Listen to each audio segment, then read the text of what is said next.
Vă salut, prieteni, sunt Cristian Alexandrescu, știri fierbinți. Chinezii vor în Kazahstan peste ruși. Războiul din Ucraina e doar la câteva zile distanță. Oameni cu experiență în operațiuni în puncte fierbinți, făcând parte din grupuri islamiste radicale, s-au numărat printre atacatori în timpul recentelor revolte din Kazahstan, a declarat marți reprezentantul kazah în Turcia, Abzal Saparbequli.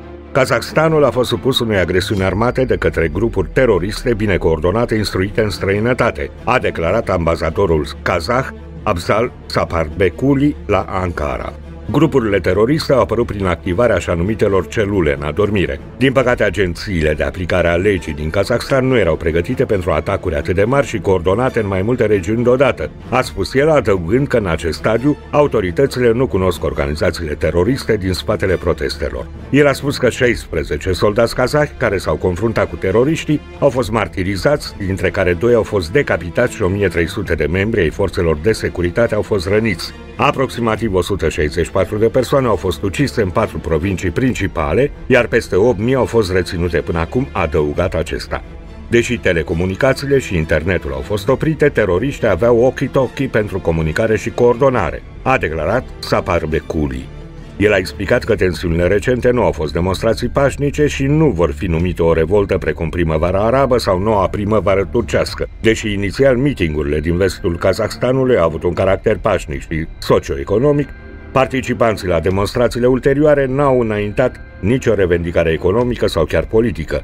Ei n-au avut nicio intenție de a negocia cu autoritățile, ci au vizat răsturnarea ordinii constituționale prin forță, a spus reprezentantul. Protestele au fost declanșate de o creștere a prețului combustibilului. Manifestațiile au început în regiunea bogată în petrol, Mangistau pe 2 ianuarie și s-au extins rapid în alte părți ale țării, inclusiv în centrul comercial Almaty, unde mii de oameni au ieșit în stradă. Președintele chinez, Xi Jinping, declarase luni că protestele au fost incitate de cei ce pun la cale revoluții colorate, sugerând că occidentalii au fost implicați în declanșarea evenimentelor destabilizatoare. Președintele kazah a declarat luni că situația a fost stabilizată cu ajutorul trupelor Organizației Tratatului de Securitate Colectivă, o alianță militară condusă de Rusia a fostelor state sovietice. Marți, acesta a anunțat o retragere graduală a forțelor CSTO, însă acum s-a ivit alt pericol, frontul islamist. Peste 600 de militanți islamiști au fost localizați în apropierea graniței de sud a CSTO, a declarat președintele Tajikistanului. Există peste 6.000 de militanți localizați în apropierea graniței de sud a Organizației Tratatului de Securitate Colectivă în nord-estul Afganistanului, a declarat Emomali Rahmon. Cu totul, conform informațiilor din Tajikistan, există peste 40 de tabere și centre de antrenament terorist în provinciile din nord-estul Afganistanului, care găzduiesc peste 6.000 de militanți, a declarat președintele în timpul summitului online de urgență al CSOT, condus de Rusia privind Kazahstanul. Trebuie să stabilim o centură de securitate în jurul Afganistanului, a propus Rahmon.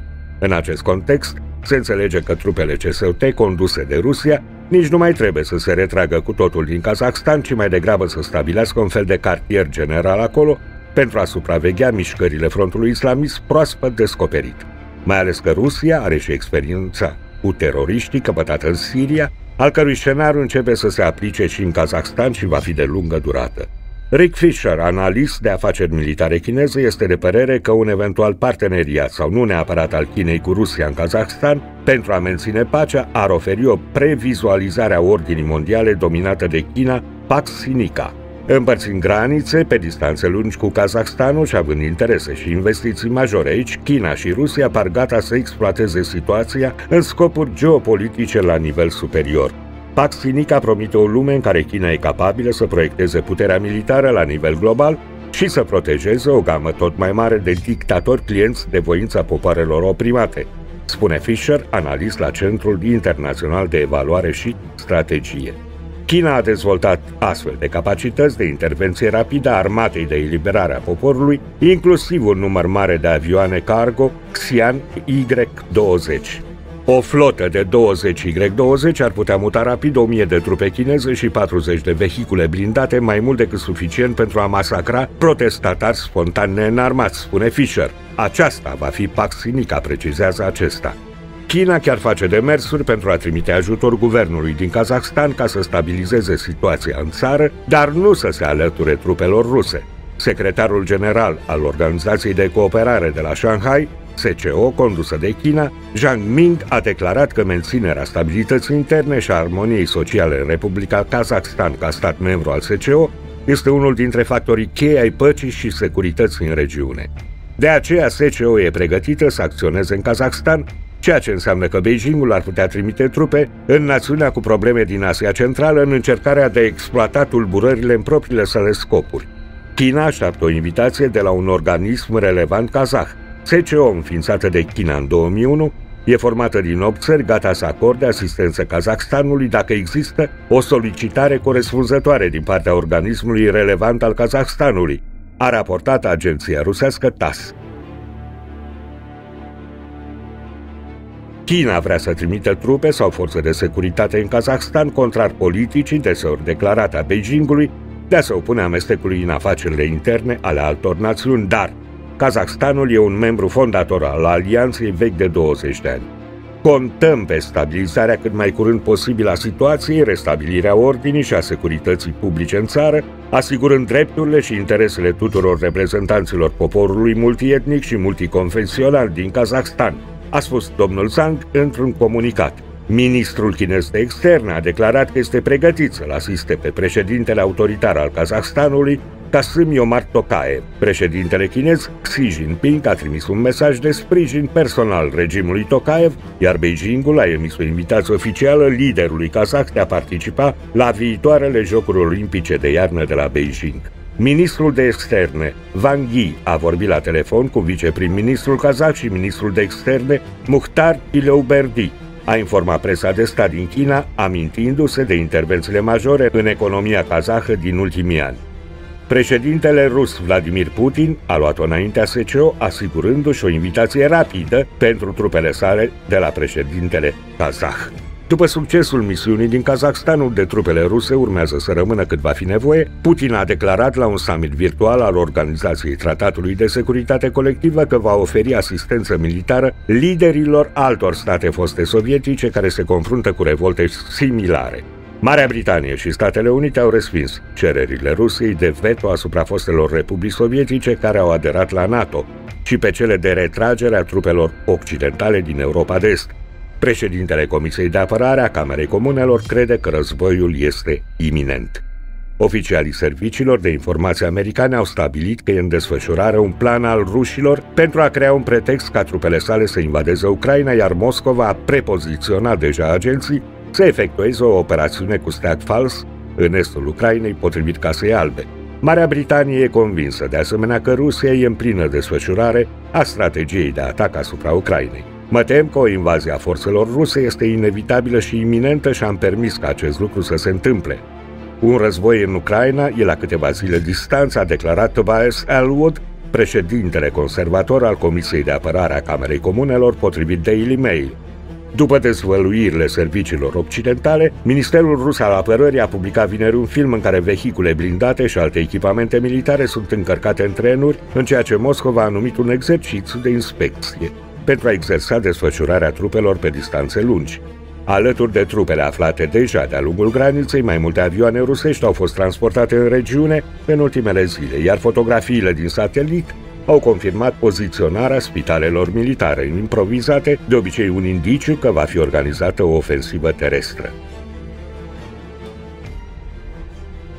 Vineri, un atac cibernetic major asupra ministerelor guvernamentale ucrainene a fost pus pe seama Moscovei.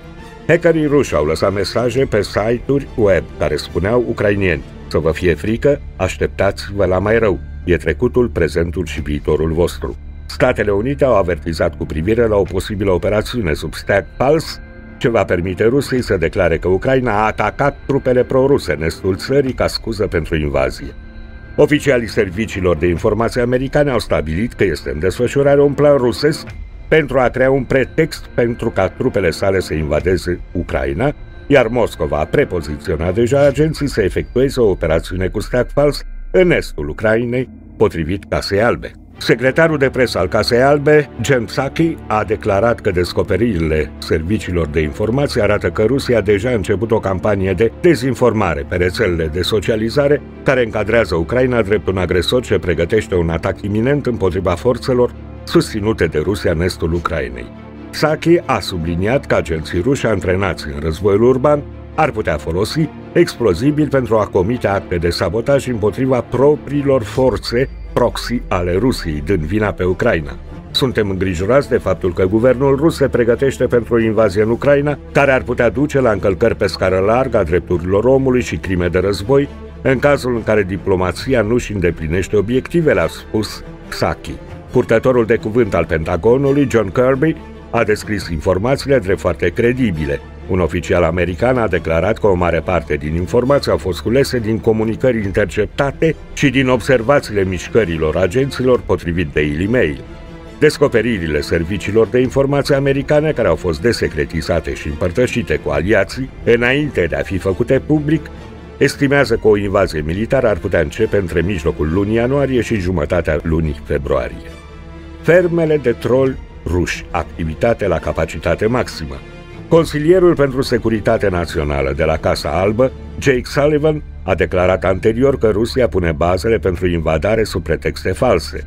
Rusia a fost acuzată de mult timp că folosește dezinformarea ca tactică împotriva adversarilor în legătură cu operațiuni militare și atacuri cibernetice.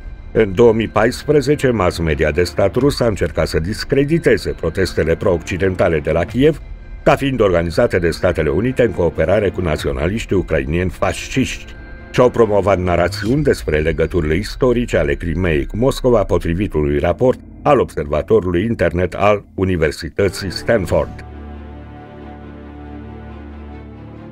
Eforturile de a influența direct ucrainieni au continuat în timpul conflictului în curs din estul Ucrainei, în care au murit cel puțin 14.000 de oameni. Associated Press a raportat în 2017 că militarii ucrainieni din est au primit în mod constant mesaje text prin care erau avertizați că vor fi uciși, iar copiilor vor deveni orfani. Comunitatea serviciilor de informații americane a luat notă de o acumulare pe rețelele de socializare a mesajelor care justifică intervenția militară în Ucraina, subliniind deteriorarea drepturilor omului și dând vina pe Occident pentru escaladarea tensiunilor. Așa numitele ferme de troli ale Moscovei, care postează comentarii pro-Moscova sub identități false, sunt mai puțin influente, în parte pentru că rețelele de social media le-au eliminat, dar au fost activate la maxim. Ministrul de externe al Rusiei, Sergei Lavrov, a avertizat că Moscova nu va aștepta la infinit răspunsul occidental. Moscova consideră că discuțiile privind garanțiile de securitate cu Statele Unite și NATO sunt în eșec, potrivit Kremlinului și Ministerului de Externe rus, ceea ce va duce la o creștere a tensiunilor. În acest caz, Rusia a promis că va trece la represalii care n-au fost încă clarificate. Lucrurile vor deveni clare săptămâna viitoare, când Washingtonul și NATO vor furniza un răspuns scris Moscovei. Până atunci, indiciile despre ținta imediată a Moscovei în Ucraina este Odessa. Cel puțin așa lasă rușii să se înțeleagă. Serviciul de securitate al Ucrainei, SBU, a arestat un agent prorus acuzat că ar fi pus la cale o serie de atacuri informațional-psihologice pentru a aduce mai mult haos în marele oraș port Odessa, a declarat un oficial ucrainian de securitate pentru The Daily Beast. Agentul făcea parte dintr-un grup afiliat serviciilor secrete ruse care se autoidentifică drept orașul liber Odessa. Se pare că grupul are sediul în teritoriul vecin al Odesei, Transnistria, un stat separatist unde sunt staționate sute de trupe rusești. Orașul liber Odessa a publicat recent un videoclip cu luptători de gherilă, camuflați și mascați, care trag cu arme asupra unei fotografii a președintelui ucrainean Volodymyr Zelensky. În videoclip, membrii au cerut localnicilor să se trezească și să elibereze Ucraina ocupată de NATO și controlată de Washington. Autoritățile ruse au precizat la Geneva și la Bruxelles că dacă NATO nu dă Moscovei garanții că Ucraina niciodată nu va adera la alianță, răspunsul ar fi de natură militar-tehnic. În același timp, SBU l-a arestat la Odessa pe agentul de informații rus în vârstă de 47 de ani, acuzat că a incendiat un vehicul al forțelor armate ucrainiene și a profanat proprietatea publică. Potrivit unui raport care detaliază arestarea bărbatului, acesta a fost reținut în procesul de încercare de a recruta un alt agent pentru a răscula orașul.